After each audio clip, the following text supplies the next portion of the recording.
hal ini? Jadi outsourcing sekarang menjadi isu yang sentral.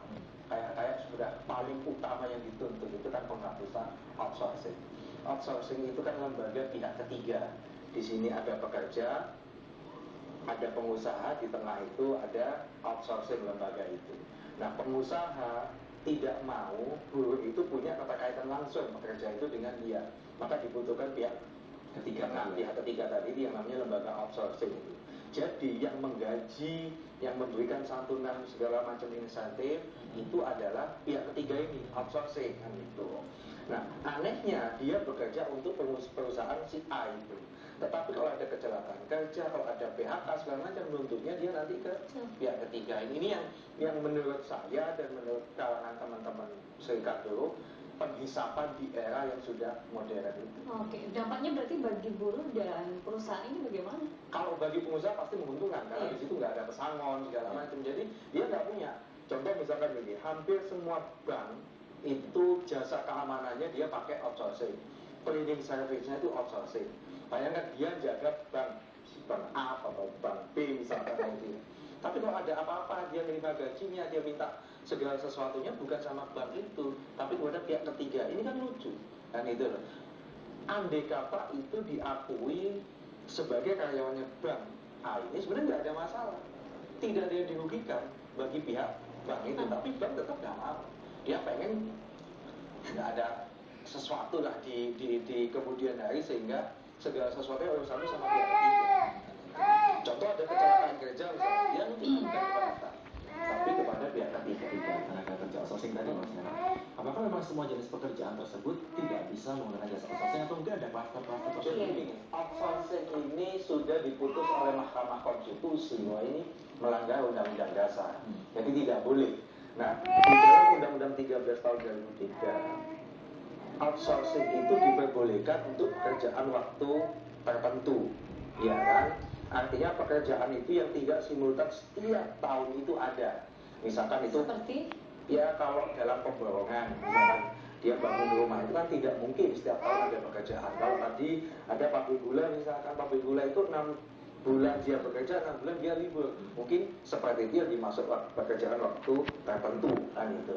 Nah, tetapi anehnya hampir semua perusahaan sekarang, tidak hanya perusahaan swasta, BUMN itu juga menggunakan lembaga-lembaga outsourcing itu kan itu loh. Nah, ini yang menurut teman-teman buruh bahwa ini betul-betul sebuah penghisapan. Jadi seakan-akan antara pengusaha dengan pemerintah itu kerjasama untuk mendelegitimasi kekuasaan atau powernya dari buruh. Mestinya kan harusnya seimbang. Nah, tapi begini, ada persoalan juga selain outsourcing, tapi adalah pekerja kontrak.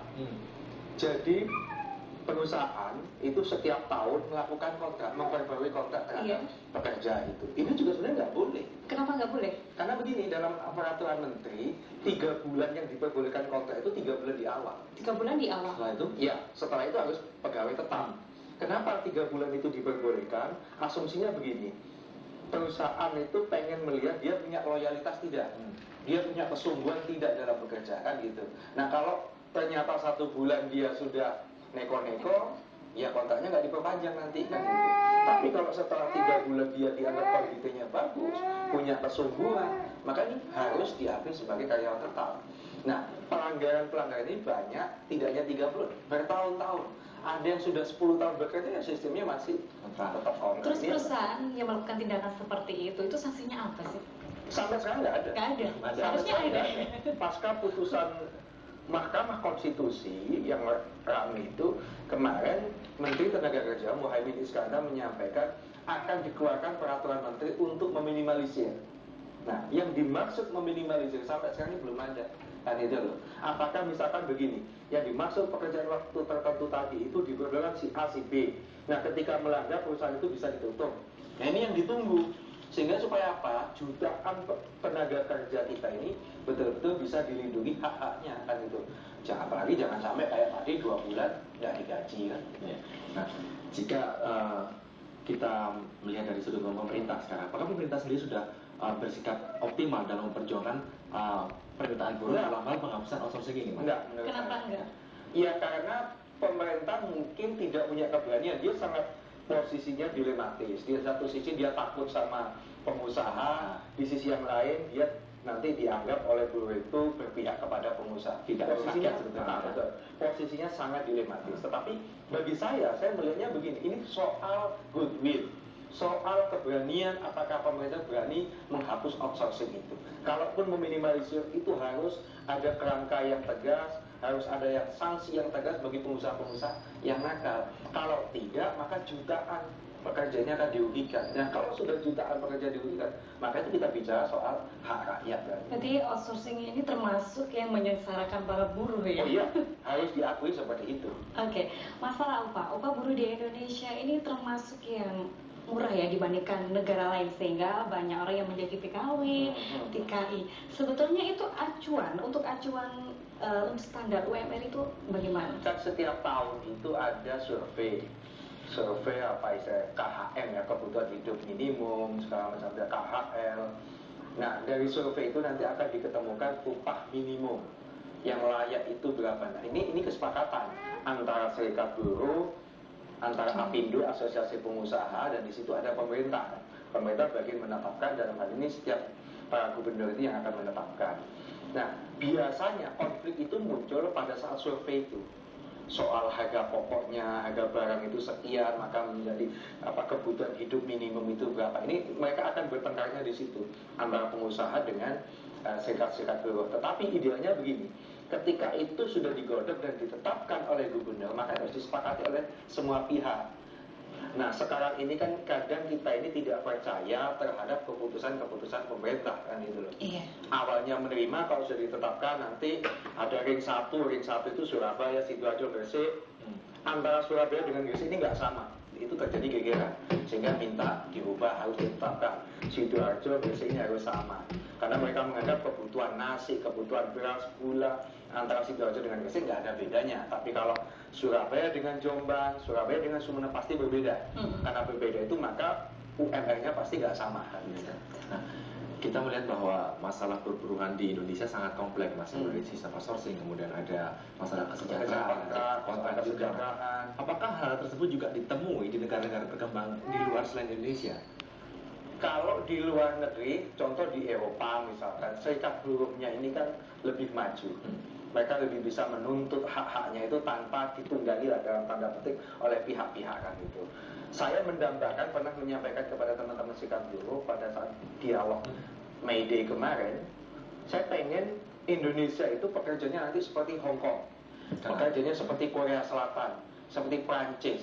Ya, dia bisa menuntut hak-hak itu tanpa ada kepentingan-kepentingan partai politik. Nah, kalau di Indonesia kan menjelang pemilu, partai A ngomong outsourcing, partai B ngomong. Tapi ketika setelah pemilu, lupa dia kan itu. Nah, serikat buruh kadang dia memberikan kepercayaan kepada partai-partai ini kan yang susah. Sementara kalau di Perancis kita lihat pekerja transportasi misalkan kereta, dia bisa mogok 7 hari, bisa mogok 3 hari misalkan, tanpa ada kepentingan dari partai, tanpa partai ikut memperjuangkan atau tidak, dia punya power di situ, sehingga ada check and balance antara serikat buruh dengan pemerintahnya kan gitu. Di Korea Selatan juga gitu. Nah, di Indonesia pekerja kita masih belum politis. Maka ini harus disadarkan sehingga mereka itu betul-betul unjuk rasa bukan karena ikut-ikutan. Mohon maaf gini Mas, rata-rata kita ini kalau unjuk rasa, apakah media atau bukan, itu kan mesti dipaksa begitu, harus ikut. Ya. Diketuk-ketuk. Ya kan pintu-pintunya perusahaan itu dipaksa. Nah, di Korea Selatan sudah nggak seperti itu. Mereka kalau unjuk rasa di hari Minggu, di hari libur, mereka bisa keluar dengan kesadaran mereka bawa anak segala macam. Nah, ini kesadarannya sudah tinggi dia. Harapan saya ke depan buruh juga seperti itu di Indonesia, harus punya kesadaran tinggi sehingga mereka betul-betul mengerti apa yang menjadi tuntutan, apa yang menjadi hak dia. Harus mengerti apa bedanya outsourcing dengan pekerja kontrak. Itu agak beda kan itu. Kalau menurut Anda itu si buruh agar hidup layak itu apa yang dilakukan? Seperti Anda sebagai praktisi hukum, tentunya Anda juga pernah menangani kasus masalah buruh. Ya, buruh ini dia dalam dunia hukum tidak begitu paham kan gitu. Maka dia butuh jasa serikat buruh untuk mendampingi, dia butuh pengacara untuk mendampingi kan gitu. Idealnya yang harus dibedakan nanti itu begini. Ada pekerja formal, ada pekerja sektor informal.